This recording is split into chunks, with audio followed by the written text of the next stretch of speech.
Students, welcome back to your English class. Students, we have completed till chapter 12 in English Reader. Now we're gonna start chapter number 13, Mystery of the Bermuda Triangle in your English Reader book. Students, you must have heard the name Bermuda Triangle before. You must have seen the movies and the animations regarding this because it is really famous and there are so many stories and mysteries related to Bermuda Triangle. What is the Bermuda Triangle? Let me tell you that the Bermuda Triangle, which is also known as the Devil's Triangle, is a defined region in the western part of the North Atlantic Ocean where a number of aircraft and ships are said to have disappeared under mysterious circumstances, and that is why the chapter's title is Mystery of the Bermuda Triangle. Let me show you the spots of the Bermuda Triangle so that you can understand it easily. So here in this picture, as you can see it clearly, that there is a red triangle. The points of this triangle is Bermuda to Florida to Puerto Rico, and it is at the North Atlantic Ocean. Okay, so ये जो triangle है इसके बीच में जो region है, जो area है, वो बहुत ही मिस्टीरियस है और यहाँ से कई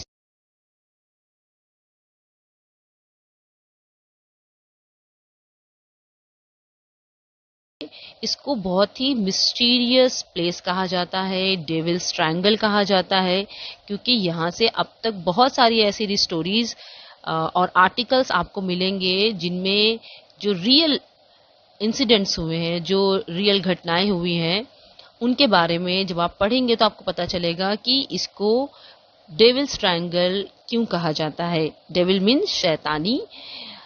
तो इसी के बारे में हमारा ये चैप्टर है और इसमें जितनी भी इंसिडेंट्स लिखे हैं वो रियल है. Okay, it is not a story but the data that is given in the chapter is real. Okay, let's see one more picture here.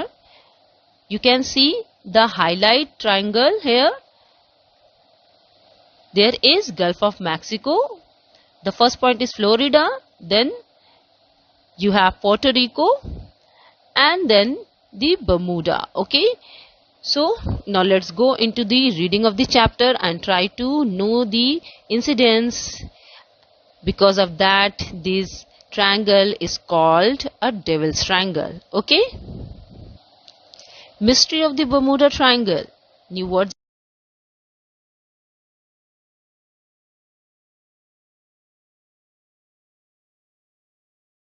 December 5th, 1945, 5 US Navy training planes took off in clear weather from Fort Lauderdale, Florida. तो ये जो article है उसमें ये जो incident हुआ था उसके बारे में लिखा है और उसी का एक्सट्रैक्शन आपके इस चैप्टर में दिया गया है कि 1945 की बात है. 5 दिसंबर को 2:10 के दोपहर में 5 यूएस नेवी ट्रेनिंग प्लेन्स ने उड़ान भरी थी और उस वक्त जो मौसम था, जो वेदर था, वो बहुत ही क्लियर था फोर्ट लॉडरडेल फ्लोरिडा से.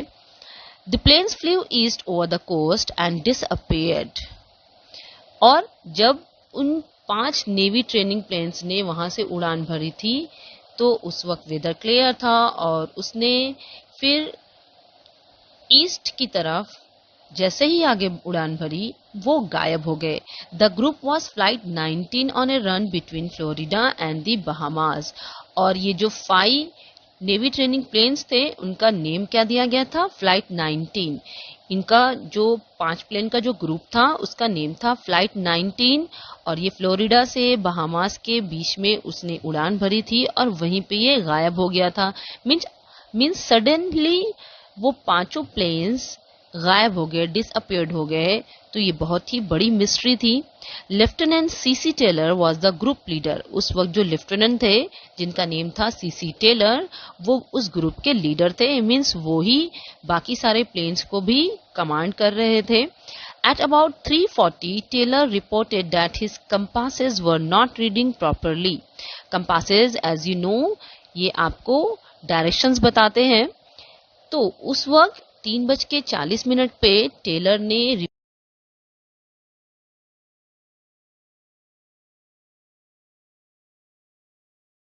North east over the ocean. तो अभी क्या हो जा रहा था, डायरेक्शंस ना मिलने की वजह से जो सीसी टेलर जो ग्रुप लीडर थे वो अपने प्लेन को कभी नॉर्थ के साइड कभी ईस्ट के साइड इस तरह से फ्लाई करते जा रहे थे, और उसी को जो पीछे के जितने भी पायलट्स थे वो भी उन्हीं की तरह कभी ईस्ट तो कभी वेस्ट तो कभी नॉर्थ ईस्ट अपने प्लेन्स को उड़ाए जा रहे थे एमलेसली। मीन्स उनको सही डायरेक्शन नहीं मिल पा रहा था कि उन्हें कहाँ पे सही रास्ता नहीं मिल पा रहा था कि कहाँ पे उनको सही फ्लाई करना है।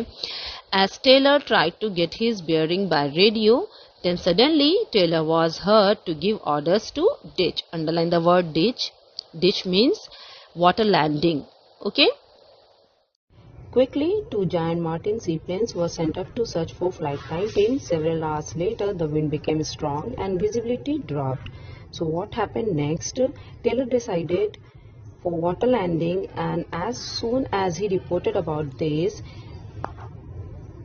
two giant Martin seaplanes, means big Martin seaplanes, were sent up by the base camp. So जो headquarter था, जो base camp था, उसके order पे दो बड़े मार्टिन सी प्लेन्स भेजे गए थे ताकि वो टेलर के एयरक्राफ्ट और बाकी सारे एयरक्राफ्ट का पता लगा सके उन वाटर सरफेस पे। और उसके बाद काफ़ी घंटों बाद वहाँ की जो वेदर है, जो क्लाइमेट है, वो चेंज हो गया और फिर वहाँ पे धुंध हो गई। There was all around fog, so that's why they return to base was order. तो हेडक्वार्टर से बेस कैंप से ये ऑर्डर दिया गया वापस आने के लिए। And only one of the Martin sea planes landed 4 days after, और 4 दिनों बाद उन दो मार्टिन सी प्लेन्स में से सिर्फ एक ही वापस आया। The navy and coast guard combed 100,000 square mile area with more than 100 planes and ships. और फिर 4 दिनों बाद करीब 100,000 स्क्वायर माइल्स एरिया को 100 प्लेन्स और शिप्स के थ्रू, मीन्स इस पूरे एरिया को इन्वेस्टिगेट किया गया, वहाँ पे ढूंढा गया उन एयरक्राफ्ट्स को, फ्लाइट 19 को, but no trace was ever found of the missing planes. लेकिन ट्रेस मीन्स एनी मार्क और any evident, so no trace were ever found of the missing planes, लेकिन कोई भी मार्क या निशान या कोई भी सबूत उन मिसिंग प्लेन्स का, उन गुमशुदा प्लेन्स का नहीं मिला वहाँ पे। Let's go further. Today, more than 30 years later, Flight 19 is at the center of a mystery that has given chills, underline this word, chills, chills means frightened, to people the world over. So, आज करीब 30 years have been passed now, तो 30 साल गुजर चुके हैं, लेकिन आज भी Flight 19 के बारे में कोई भी इंफॉर्मेशन नहीं है, और इस वजह से ये मिस्ट्री बनता है, और जिसकी वजह से पूरी दुनिया में फ्लाइट 19 के बारे में आर्टिकल्स आते रहते हैं, that what had actually happened with those aircrafts, and that's why it is giving chills, this news is giving chills and frighten to all the people over the world. Magazines, books, newspapers, radio talk of the disappearance of many ships and planes in the southeastern part of the North Atlantic. और इस तरह से magazines में, कई books में, newspapers में, radios shows में, talk shows में बहुत सारे शिप्स और प्लेन्स जो कि साउथ ईस्टर्न पार्ट में नॉर्थ अटलांटिक महासागर में गायब हो चुके हैं, डिसअपेयर हो चुके हैं, जिनके बारे में कोई इन्फॉर्मेशन नहीं है, इस बारे में आर्टिकल्स प्रिंट होते रहते हैं, चैनल्स पे प्रोग्राम्स आते हैं. People have begun calling this area as the Bermuda Triangle. So that's why people have begun calling this area as the Bermuda Triangle, क्योंकि मोस्टली इसी रीजन में, इसी एरिया में ही, इस बर्मुडा ट्रायंगल एरिया में ही सारे प्लेन्स और शिप्स गायब हो जाते हैं, डिसअपियर हो जाते हैं. इसीलिए इस ट्रायंगल को बर्मुडा ट्रायंगल के नेम से अब जाना जाता है. The points of the triangle are Bermuda, Puerto Rico, and a spot in the Gulf of Mexico west of Florida. So as I told you earlier, and I have shown you already, that the points of triangle are, you have to remember this, you have to keep this in your mind, that there are 3 triangles, 3 dots, which makes a triangle, that is Bermuda first, second Puerto Rico, and the third one is a spot that is situated in the Gulf of Mexico. Okay, and it is a two-phase water world of tiny island, bright beaches and beautiful waters, yet thick hazes, powerful currents and sudden storms lurk behind this smiling surface. So it is very artistically has been described here. The region that जो Bermuda Triangle का जो region है वो बहुत ही beautiful है. As like there you can find the bright beaches, बहुत ही ज़्यादा ब्यूटीफुल ब्राइट बीचेस हैं वहाँ पे. There are blue colour water and then we can get the thick hazes, the fog over there, and we can have the powerful currents, electric the lighting. The currents here means the lightings and the sudden storms. Obviously उस reason पे बहुत सारे तूफान आते रहते हैं, समुद्री तूफान, which is very strong. And so although this region is looking like a smiling face, but no one can never know, it seems, when the smile may turn into a snarl. Okay, snarl means making very harsh sound or like groaning of any animal. So ये जो smiling surface area है पूरे time तो अगर देखा जाए तो बहुत ही ज़्यादा ब्यूटीफुल लगता है, बहुत ही फैंटास्टिक व्यू है इसका. लेकिन कोई नहीं जानता कि कब ये स्माइलिंग सरफेस एक बहुत ही डेविल स्नाल में चेंज हो जाए, क्योंकि जब भी कोई भी सी प्लेन्स या फिर शिप्स यहाँ से पास आउट होते हैं वो वहाँ पे डिसअपियर हो जाते हैं. And it seems as like any big giant or devil has swallowed up of that ship, aircraft or etc. things. Okay, so now of the 40 ships and 20 planes said to have been lost here during the last 100 years. So now you can imagine कि in the past 100 years, पिछले 100 सालों में करीब यहाँ पे 40 ships और 20 planes disappear हो चुके हैं, गुमशुदा हैं. 21 have met misfortune in December and January. So ज़्यादातर से जिस मंथ्स में ये डिसअपियर हुए हैं, जिनमें से 21 प्लेन्स हैं, वो दिसंबर और जनवरी के मंथ में हुए हैं. That is when the Christmas winds blow across the triangle. तो जब क्रिसमस होता है 25 दिसंबर को, तो उस वक्त जो हवाएं चलती हैं that is really cold and strong, तो उसी टाइम पे उसी वेदर में ज़्यादातर से ये जितने भी 21 प्लेन्स हैं वो डिसअपियर्ड हुए हैं उस ट्रायंगल से, उस एरिया से. On 5 December 1946, exactly 1 year after Flight 19 disappeared, a pleasure ship, the City Belle. Underline this, the City Belle was found south of the Bahamas, deserted by its crew. Deserted means like isolated. So, जब 5 दिसंबर 1946 के time की बात है, exactly एक साल के बाद जब फ्लाइट 19 डिसअपियर्ड हुआ था, उसी के बाद एक प्लेजर शिप, यानी कि pleasure ship means luxury ship जहाँ पे लोग एज ट्रैवल करने के लिए हायर करते हैं, जिसका नेम था सिटी बेल. वो उसके जो पार्ट्स हैं वो पाए गए और वो बहुत ही डिजर्टेड और बिल्कुल आइसोलेटेड मीन्स सुनसान पड़ा हुआ मिला वहाँ पे क्रू को, बहामास के जगह पे, south of the Bahamas. It was in January of 1958 that the triangle is said to have swallowed up the yacht Revenant with its owner and crew. So, City Bell के बाद 1958 में एक और incident हुआ, एक और घटना हुई, जब इस ट्रायंगल एरिया से रेवोनोक करके एक याच था वो गायब हो गया. और ऐसा लगता था कि इस ट्रायंगल ने उसको निगल लिया हो उसके ओनर के साथ और उसके क्रू मेंबर के साथ. दे वर गोइंग फ्रॉम की वेस्ट टू मायामी. और ये जो रेवोनोक याच था वो कहाँ से कहाँ जा रहा था, वो वेस्ट से मायामी की तरफ जा रहा था.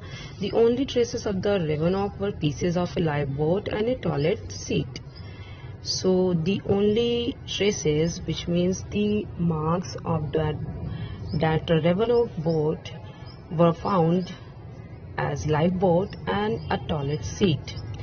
Another puzzling case happened on 22nd December 1967. एक और इंसिडेंट हुआ 1967 में 22nd दिसंबर को. The owner of the 23 foot Witchcraft radioed the Miami Coast Guard for assistance. और इस वक्त भी Miami Coast Guard को एक रेडियो मीन्स एक रेडियो के थ्रू एक रिक्वेस्ट आई, एक कॉल आई हेल्प के लिए, असिस्टेंस के लिए.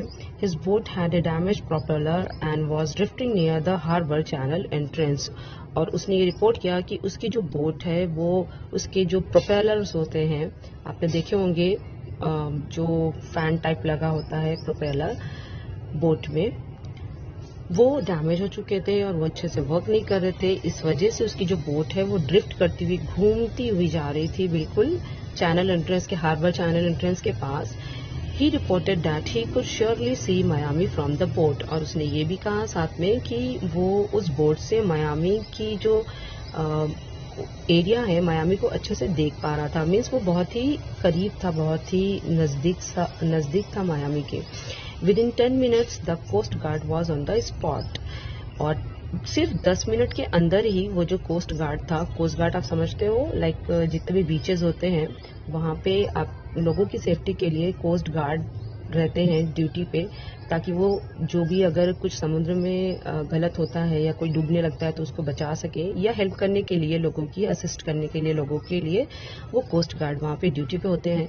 तो 10 मिनट में ही जैसे उसको ये कॉल आई, उसको उस व्यक्ति ने, उस पर्सन ने जब हेल्प मांगी तो 10 मिनट के अंदर ही वो उस स्पॉट पे पहुंच गया. लेकिन वहां पहुंचने को उसने क्या देखा? He saw that no sign of the boat was found then or since. जब वो वहां पहुंचता है तो उसे वहां पे कोई भी बोट नहीं नजर आती. तो that is really unbelievable thing that before 10 minutes the man was there and he was sending the request through the radio, and after 10 minutes, just after 10 minutes, there was no sign of the boat and also about the man. So that was really a mystery thing. That time planes have completely vanished in the air above the triangle.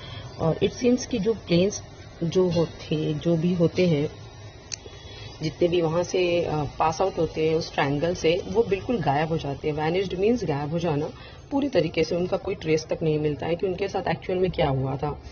In the summer of 1947 a US air force Superfortress disappeared 100 miles from the Bermuda coast.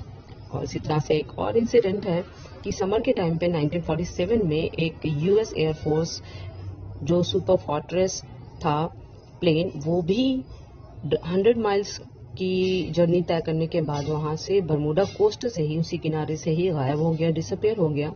On 30 January 1948 a British plane with 31 passengers aboard vanished after radioing Bermuda that all was well. और इसी तरह से 30 जनवरी को भी 1948 में एक और British plane जिसमें 31 passengers थे, उसके बारे में रिपोर्ट की गई पहले कि सब कुछ सही जा रहा है, लेकिन वो सडन वहां से वैनिश हो गया, गायब हो गया.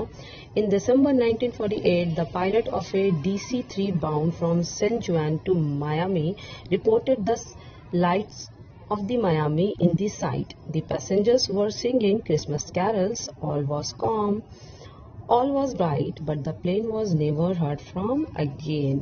So एक और इंसिडेंट था 1948 दिसंबर की बात है कि DC-3 करके प्लेन था, शिप थी, और उसमें वो सेंट जुआन से मायामी की तरफ जा रहा था और उसमें लोग बहुत ही ज़्यादा खुश थे. दे वर सिंगिंग क्रिसमस कैरल्स. वो लोग क्रिसमस कैरल्स जो सॉन्ग होता है क्रिसमस के लिए वो सिंग कर रहे थे. सब कुछ अच्छा था, ऑल वॉज काम देयर, तो सब कुछ अच्छा जा रहा था. लेकिन सडन वो भी वहां से गायब हो गया, डिसअपियर हो गया, और उसके बारे में कोई क्लू या इंफॉर्मेशन आज तक नहीं मिली.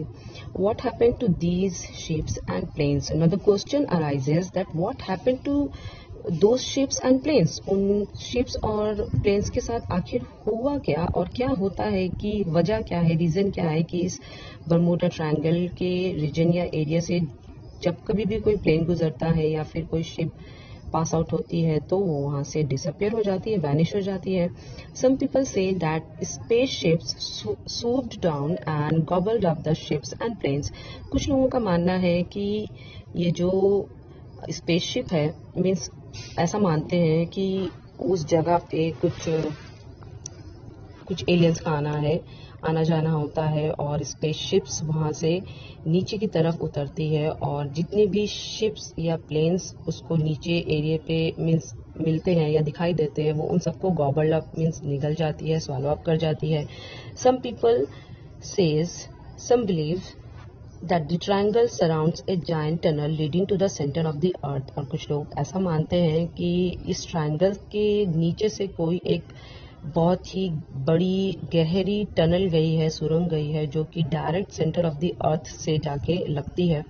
Others believe the mysteries can be explain by the natural causes. तो आप देख सकते हो different people have different mindset and their beliefs. बहुत सारी इसके बारे में थ्योरीज दी गई हैं कि कुछ का मानना है, कुछ ऐसा बिलीव करते हैं कि कुछ एलियंस का यहाँ पे आना होता है, वो अपनी स्पेसशिप से आते हैं और फिर वो अटैक करते हैं शिप्स और प्लेन्स पे और उसको पूरे तरीके से निगल करके चले जाते हैं. कुछ का मानना है कि यहाँ से कोई जायंट टनल गई है जो कि सेंटर ऑफ द अर्थ तक गई है और इसी वजह से जितने भी शिप या प्लेन्स उस एरिया से गुजरते हैं तो उस टनल में वो गहरी खाई में, गहरी टनल में जाके गिर जाते हैं, इसीलिए इनका कोई ट्रेस नहीं होता है, कोई एविडेंट नहीं मिलता है. तो अलग अलग तरीके की थ्योरीज दी गई हैं आज तक, but there is no valid reason have been told till now. So अब तक इसके बारे में कोई भी वैलिड या स्ट्रॉन्ग पॉइंट नहीं बताया गया है कि ऐसा क्यों होता है.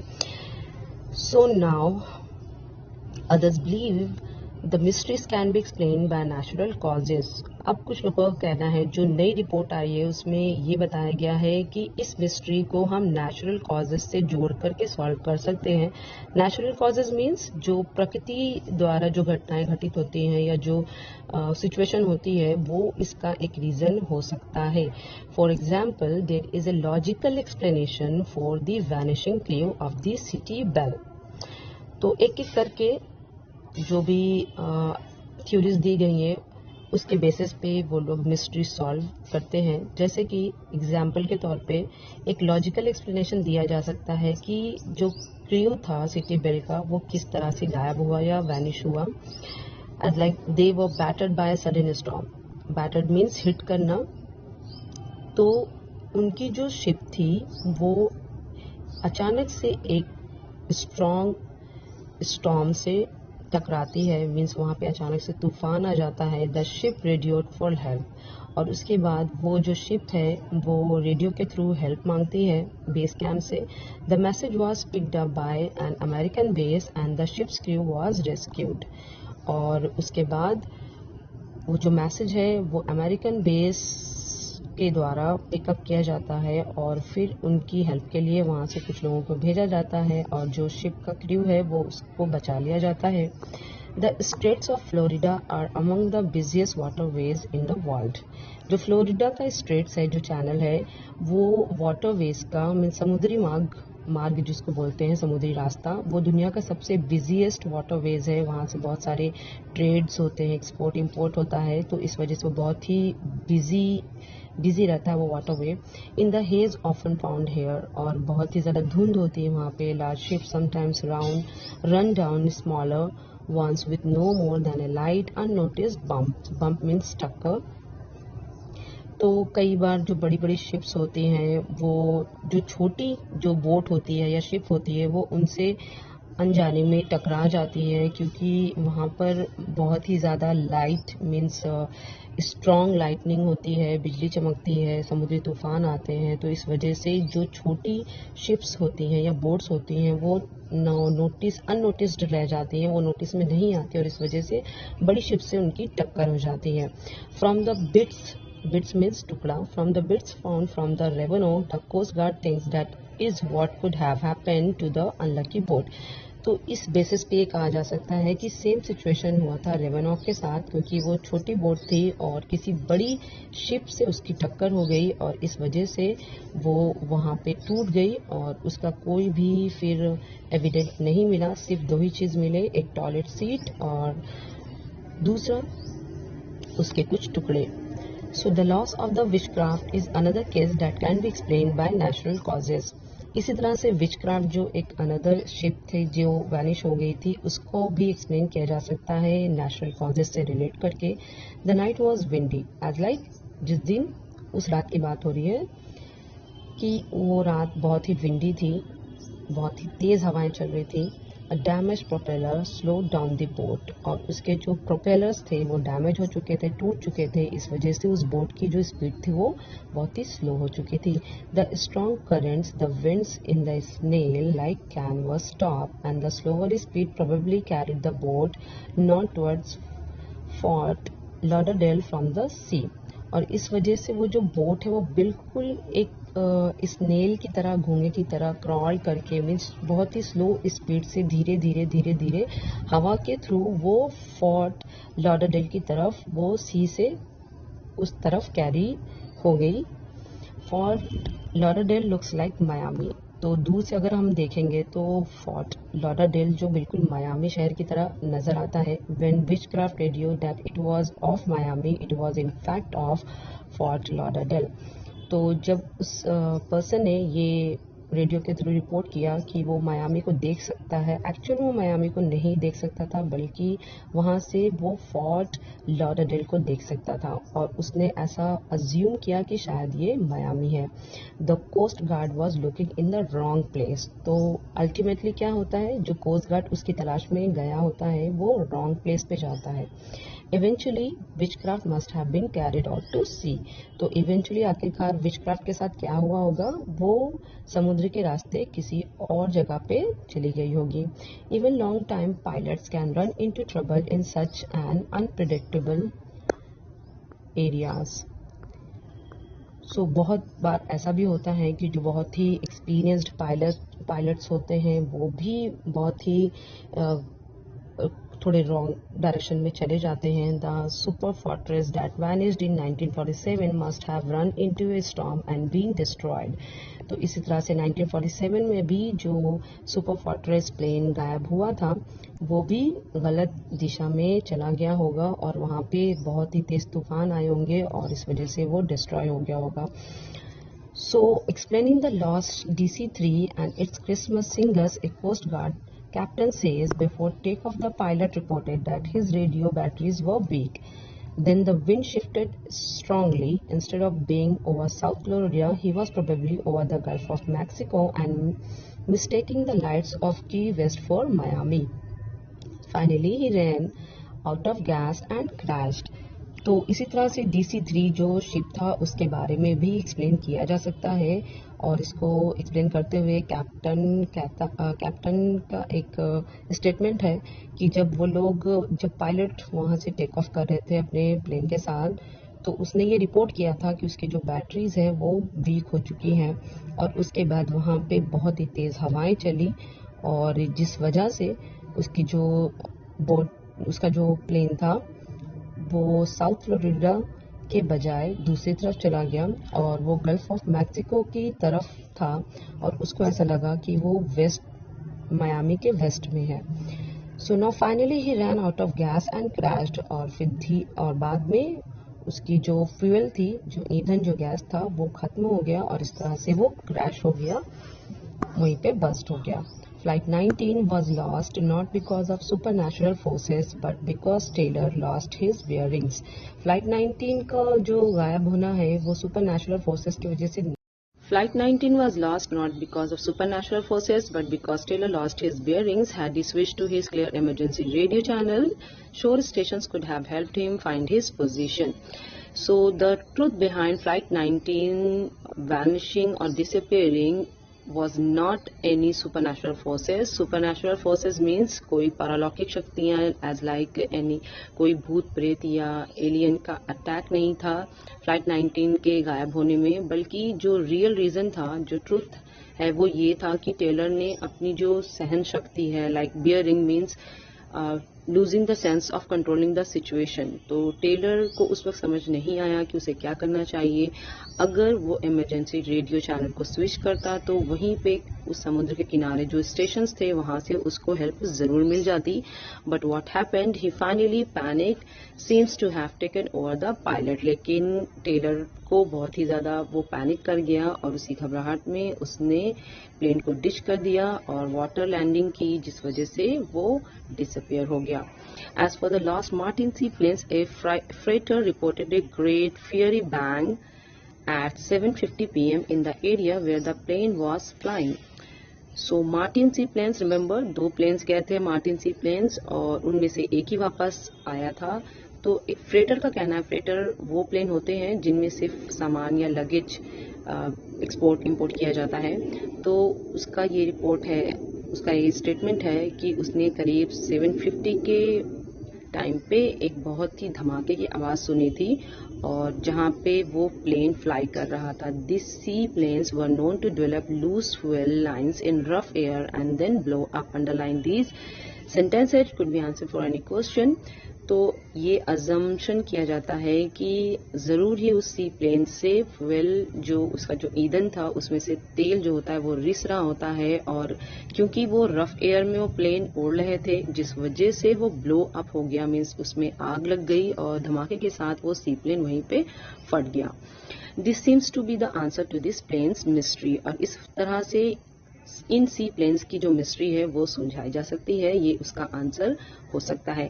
Captain Londell of the Coast Guard sums up, an average of 352 major ships a year are lost throughout the world. 4 or 5 of these are hit so suddenly that they have no time to send out an SOS if a ship is lost. In what is known as the Bermuda Triangle, the Coast Guard considers it a disaster. SOS, the full form of SOS, save our souls or save our ships. तो SOS एक code होता है जो जब लोग कहीं किसी पानी में या समुद्री यात्रा में, जर्नी में कहीं फंस जाते हैं तो उसके लिए ये यूज किया जाता है। तो कैप्टन लॉन्डेल जो थे उनके बारे में कोस्ट गार्ड का कहना है कि करीब 352 बड़े शिप्स और एक साल के अंदर दुनिया भर से गायब हो जाते हैं, वैनिश हो जाते हैं, और 4 से 5 उनमें इस तरह से गायब होते हैं कि बहुत ही सडन हिट होते हैं और जिस वजह से उनके पास बिल्कुल टाइम नहीं होता है कि वो कोई भी SOS मीन्स हेल्प के लिए वो कोड को सेंड कर सके। और यही चीज बर्मुडा ट्रायंगल के साथ भी है कि जो भी शिप या प्लेन्स वहां से गुजरते हैं उनके पास इतना टाइम नहीं होता है कि वो SOS का यूज करके वो किसी असिस्टेंस या हेल्प के लिए रिक्वेस्ट कर सके। तो ये बहुत ही बड़ा डिजास्टर है। To someone who doesn't know the facts it seems unbelievable. तो उनके लिए जो इन सारे फैक्ट्स को, इन सारी बातों को नहीं जानते, वो उनके लिए बहुत ही अनबिलीवेबल है, उनके लिए यकीन करने वाली बात नहीं है। And I guess anything you can't understand yourself is bound to be supernatural. तो ये कैप्टन लॉन्डेल का कहना है कि उन्हें ऐसा लगता है कि जब तक आपको कोई चीज समझ नहीं आती है तो आपको ऐसा लगता है कि वो पैरालौकिक है या सुपरनैचुरल फोर्सेज है, जबकि ऐसा नहीं होता है। हर चीज के पीछे कोई ना कोई लॉजिक या फैक्ट्स या रीजंस होते हैं। तो let me tell you the real reason behind it. मैं बताती हूँ कि बर्मुडा ट्रायंगल को डेविल ट्रायंगल क्यों कहा जाता है। वो एक ऐसा रीजन है कि वहां पे बहुत ही ज्यादा स्ट्रॉन्ग विंड्स ब्लो होती हैं, बहुत ही तेज हवाएं चलती हैं, और जिस वजह से वहां पे करंट्स भी होते हैं, लाइटनिंग होती है जो आपस में मिल के टकराती हैं, जिस वजह से वहां पे एयर बॉम्ब्स फॉर्म होते हैं। एयर बॉम्ब्स मीन्स क्लाउड इस तरह से फॉर्म होता है कि वो बर्स्ट होता है और उसकी स्पीड इतनी ज्यादा होती है कि वो अपने साथ करीब वो जो क्लाउड फॉर्म होते हैं वो 75 फीट तक के हाइट होती है उनकी, और इस तरह से वो बर्स्ट होते हैं कि बिल्कुल ऐसा लगता है कि बॉम्ब किसी ने गिरा दिया है। तो इस वजह से जब वहां पे ऐसे एयर बॉम्ब्स बर्स्ट होते हैं, क्लाउड बर्स्ट होते हैं, तो आसपास की जितनी भी, चाहे वो शिप्स हो पानी पे, चाहे वो प्लेन्स हो हवा में, वो अपने साथ ले जाते हैं और इस तरह से वो उनके साथ बर्स्ट हो जाते हैं, फट जाते हैं, और इसी वजह से उनका कोई निशान या मार्क या ट्रेस नहीं मिलता है। So that is actually happens in the region of the Bermuda Triangle and that is why it is known the devil triangle. I hope you have understood everything. I'll see you next class. Thank you.